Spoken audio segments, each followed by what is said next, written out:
Story time. Twilight Zone version.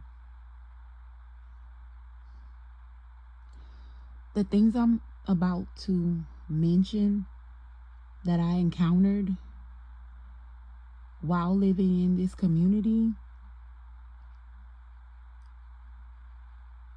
I believe they are associated with this cult or coven. These are things I could never assign to a particular person or group of people, but these things I used as momentum to want to stop these people.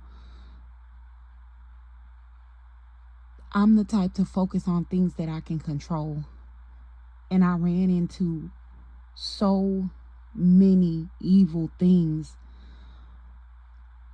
I had to compartmentalize all of these things into things I could possibly prove and things that I couldn't. I'm probably going to go through these things very quickly because they still, it still creeps me out. Like, things like this should not be happening, but they are. I'm going to go least weird to most weird, just for my own sanity. This is probably going to be the fastest story time ever. First Twilight Zone thing, counterfeit carrier. There's a Spectrum store in this area. I do not believe that the corporate carrier is associated with this store. These people enacted a counterfeit cell phone carrier so that every device that they sell from that cell phone carrier is automatically hacked. It can automatically be monitored for whatever purposes they deem necessary. Not only that, with this counterfeit carrier, it gives them access to the whole mobile network. That in itself puts the whole community, the whole area in a state. It's like a system of control. Like, it controls the calls that you receive, the calls that go out, which brings me to the next one, call rerouting. Due to my device being hacked,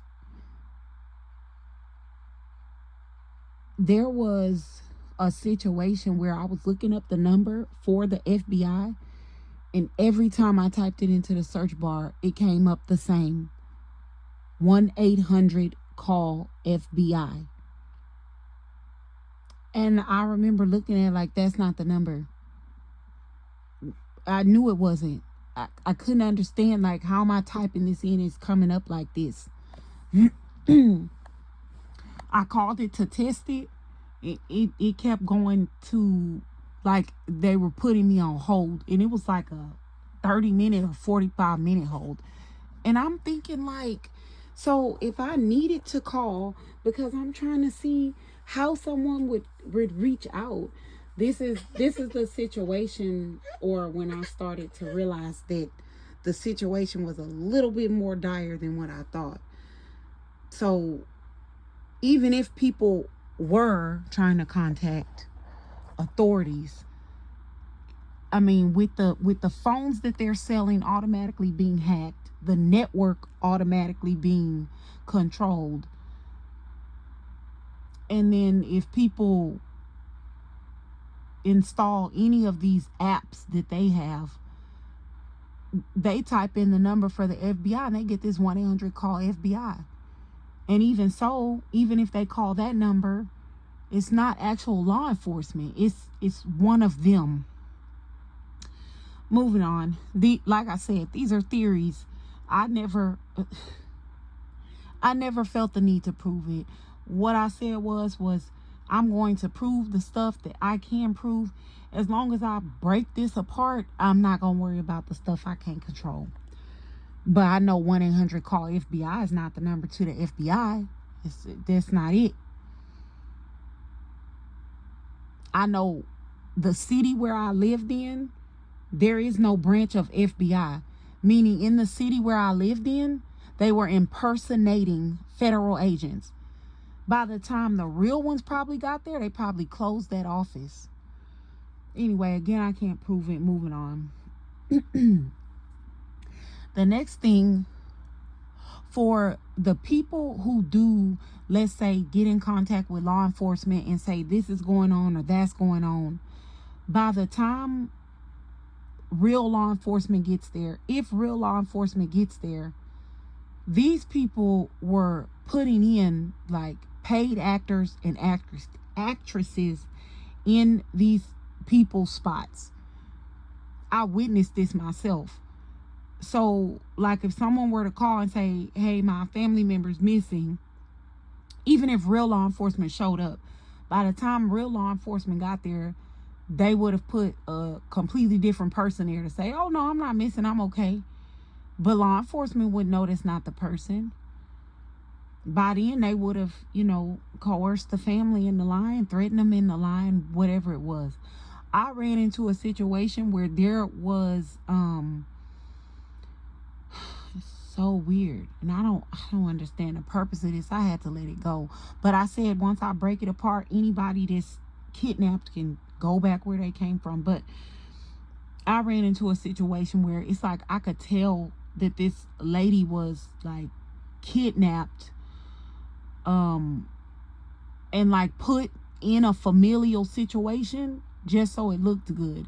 And I don't know if they kidnap these people because they're forcing them into slavery, like in the form of forcing them to, take care of these kids they're breeding, or what. But I do know that they are going to places and, let's say, kidnapping elderly people, kidnapping mentally ill people, kidnapping homeless people, taking them completely away from the city where they live in and setting them up in different cities and forcing them to take on a new identity and work for whatever purpose that they give them.